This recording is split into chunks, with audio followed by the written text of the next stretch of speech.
Hey guys, it's Michelle and welcome back to Sweet Pea Farm and Why. I have been playing a little snow chicken, like yarn chicken only with snow, and hoping that the snow was going to hold out until the 1st of December. We've had years where we've had snow in October. We've had years where we've had a green Christmas. So you never really know here in upstate New York. You know it's going to be cold eventually. You know you're going to have feet of snow eventually, but you don't know when. So I was hoping it would hold off to the 1st. It did not. We've had snow for a couple days now, so I've had to do some things a little bit sooner than I had planned, but I'm going to tell you all about that. Let's go outside. So part of the reason I was hoping that the snow would hold off until the 1st was because I had my adult female kunekunes over in this pasture. There's a electro net still up there I have to pull down, and the net works fine in the winter with like this little snow, but essentially there's no telling how much snow will come at any time. Like tonight we have a winter warning for 3 to 5 inches of snow, so it's not safe to really keep them in that for a long term in the winter. So I like to move the pigs into hog panel pens, and to do that I had to put them with my boar Wilbur, and I wanted to wait to put them in so that if they get bred they won't be farrowing in the cold months of the winter, that it would be in April. So I was aiming for December 1st, which would put soonest piglets at the very end of March. But we're still at the very end of March for soonest piglets. I don't think the girls have been bred, but I had to move them early. So they are out here in this little run. This just hog panel, there's no electricity. There's Ivy, my sweet babu, and Wilbur. I just threw them a pumpkin.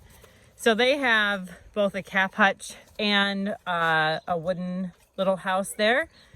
We fill those with lots of bedding so that they can stay warm, and the pigs do great cuddling. Like they really like to huddle up together in the bedding to stay warm. Kunekunes do great here in upstate New York. I've had not these exact pigs, but I've had kunekune pigs here for the last 8 years. My original pair has passed. They were around 7 and 8 when I lost them, and this is Wilbur, Ivy, and Maple over here.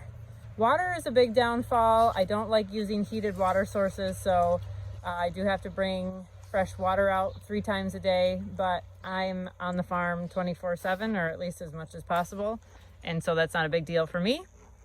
The other thing with putting pigs in a smaller enclosure like this and not being able to move them around is that you do have to go in and clean or poop or scoop. Ivy has just left us a great example of that. 3 adult pigs, poop quite a bit. So to keep the area clean and not super gross, we make an effort to go in and poop or scoop every day or so. We usually do have a break in the weather that's not super cold. Like this week on Thursday, it's going to be 40. It might be raining, but it's going to be warm enough to where I can go out and get the electro nets down and not freeze my hands off. So that's the plan. And right now it's kind of a pain for them to walk in here because the ground froze with a bunch of divots in it. But once there's a good snow cover, we'll shovel their paths and they'll be comfortable. So since I moved Ivy and Maple over here, there were 2 other gilts in with these guys. Quinn and Tilly were in their paddock, and they've been moved out front with the younger pigs to another hog panel enclosure, and they have a house that they get shut in that keeps them nice and warm. We do when we're getting ready to have our pigs in for breeding, we give our sows a vaccination called FarrowSure Gold. It is something that I kind of had dreaded doing the vaccines for a while, but I'd ordered a slap shot, which is like a clear flexible plastic tube that's attached to, you attach the syringe to one end and the needle to the other. So when you put the shot in the pig, if they move, they're not going to be bending your needle.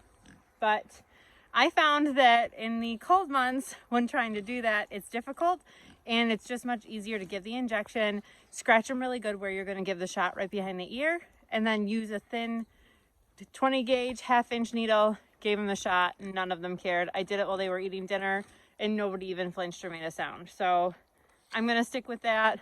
Some things you can't use such a small needle with. Luckily with the FarrowSure you can. So that's something we do. Wilbur gets a booster every year, and then my sows get it pre-breeding, my gilts. And so we gave that to them, and then we dewormed the little guys with some Dectomax. Same needle, same situation, no flinching or complaints. So that worked out really well. Sometimes the best trick to getting injections and unpleasant things like that done is just learning more about your animals and knowing what works well, and just having them very comfortable with you so that they don't suspect a problem when you're nearby. I spend a lot of time with these pigs every day, so when I'm in here, they don't think like, oh, she's here to do something. They think she's gonna feed us or give us love, and so they're happy to see me. Wilbur is just checking out the new bedding I put in. You like it? Are you pleased? Do you approve? All right. Nice and cozy for you and your girls. Yeah. They're so handsome. These guys are hanging out outside, which is kind of funny. They could be inside, but for some reason they're out right now. Oh, I know why they're out, because I brought strawberry tops out for the pigs. So there's Quinn right next to Duffel. Tilly just walked out. These guys I moved out front here, and they're just in another small hog panel pen that I can keep them safe in for the winter. They have this little house here that I've decorated for Christmas that shuts them in at night and has lots of deep bedding so they can stay warm. And we just let them out in the morning and shut them in at night, and that keeps them warm. Back there in the back is Bumble, and she's our youngest piglet. She was born in August, and so I don't want her to be prey for anything. So that's why I like to lock them in at night and make sure everybody is safe when they're young like that. So these guys will spend their winter in here. And again, because I have them in such a small area, I do have to go in and pooper scoop. So that's what I'm out here to do today.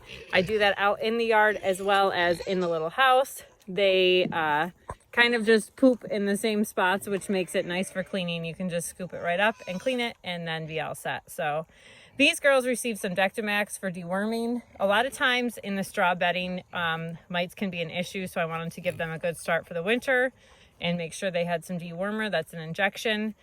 And they're all set to go. Now they'll just hang out here until winter, and right about the time that Maple and Ivy will be having piglets, Tilly will be going over to be with Wilbur to get bred. So having breeding stock on your farm is an amazing asset. As far as sustainability goes, if you have your own breeding stock, you're able to keep your meat production going on your own, and you don't have to rely on anyone. So it's a great opportunity. And if you don't have that ability, it's great to just form good relationships with people in your community that do raise them, so that you can be on the list and make sure that when they have babies, you can get them to raise up for your own meat. So it's all about building community and knowing your limits and doing what you can, and then sourcing other good things from other people in the area that do things you can't.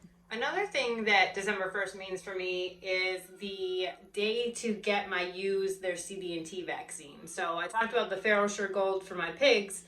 They get that before breeding, but my ewes get the CD&T vaccine annually, hopefully a month before they lamb. Now, 3 weeks is still good, 2 weeks is okay, 4 weeks is better, but we get them the CD&T vaccine. We get this at Tractor Supply locally. Every ewe and lamb, or every ewe gets 2 milliliters a year. The lambs get a booster shot at 4 and 8 weeks of another 2 milliliters each time. So we have to go through a couple bottles of these, so it's really convenient that we can get these at Tractor Supply. There's other forms of CD&T. They all are protecting against tetanus, and then 2 forms of Clostridial disease, which is important to do, especially if you have a lamb or a kid that turns out to be a bottle baby. If we do have a bottle baby that maybe didn't get the most colostrum, we do give this earlier on. Around 2 weeks, they're able to benefit from the vaccine, and then we booster it a month later. So the goat in the basement has already had both hers, and that works out. This is the Farrowshire Gold that we used this year. It was kind of hard to get. I had to go through my vet to get it because all of the online ordering systems did not have any in stock, but they were able to order me some. So if you can't find a vaccine, don't forget to check with your vet. They usually can fast track and get things ordered. If you can't, my vet was awesome, and they were able to just order me some. They called me when it came in, and I paid for it. So it worked out great, and it was cheaper than ordering it through an online store. So CB&T to all the U's is coming tomorrow, December 1st, and we will get that going so that their lambs have some protection in utero. That's the hope, that they get some of that transfer, and then the lambs will get boosters anyway when they're born. So it's important to vaccinate your animals to keep them healthy. I know some people don't believe in vaccines. That's totally your choice, but for us, we just like to give them that little extra protection. They're a huge investment to us. So we want to do everything we can to make sure that they're healthy and they stay well and productive. So that's our thoughts on the vaccines. This is what they were all waiting for. I brought them food scraps out and they were wanting them, huh, Bumble? So exciting. Even when it's snowing, apple cores are exciting. So that's all for this update. I just wanted to let you guys know that we are doing our final giveaway for November tomorrow night, December 1st, on our 6 p.m. live on the channel here. So make sure that you stop in and hang out with us. We're going to be doing some fun giveaways and just chatting and catching up. I haven't done a live in a long time. So I look forward to seeing you guys there. And I hope you have a great rest of your day and enjoy the beginning of winter.